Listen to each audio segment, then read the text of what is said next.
It's a tough day. It'll take a few days to get over with, but I mean, Kevin, you get the emotions, and Jim, you as well, being in baseball so long. So it's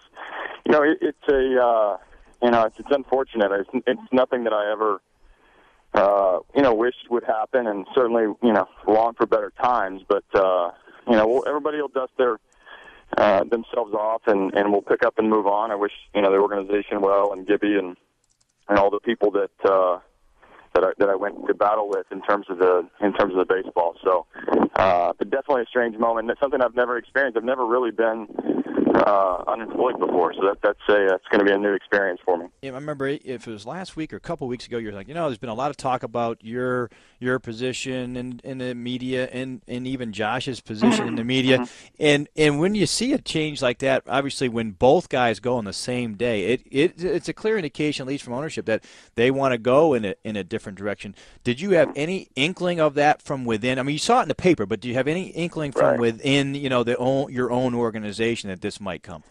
No, I mean, I didn't think, and I guess you never really think about that. I mean, I've entrenched myself in doing my job as opposed to lobbying to keep my job, and I think that's always important. Josh was, out on the trail looking at our AAA team, last week while we were on the road. So we were focused on our job and trying to make this thing better. I think that if you get consumed by all the talk and the opinion and the rhetoric that is out there, it would be demoralizing, deflating, and defeating the purpose of what you're paid to do. And so I tackled every day as a new day. I never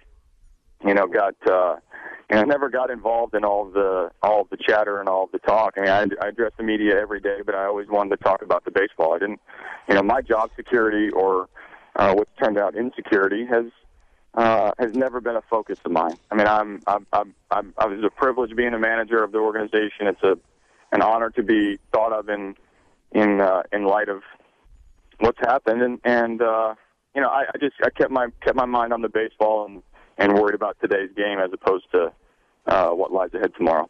Real quick one, I was thinking about this, is I've had my bench coach take over for me in different places. I'm just curious if Gibby and you've had a chance to talk at all.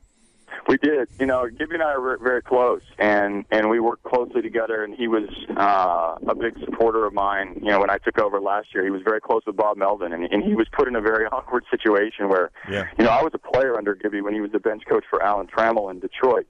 And so when I took over as the manager, as much as everybody was shocked, I did have a relationship with him going in, which helped. He is a good baseball mind. He is being in a similar situation I was last year, which is it's tough in the middle of the season to take over and move forward. But I spoke to him last night, made sure that I offered him my support, and I'm proud of him that he's going to get this opportunity. I know things are moving fast for him. One day he's enjoying an off day, and the next day he's in the hot seat. So, he will have a lot of credibility heading into the job. I mean, the players are familiar with him; they know him. He demands a lot of respect, and he'll get a crack at righting the ship. So I hope he does. I don't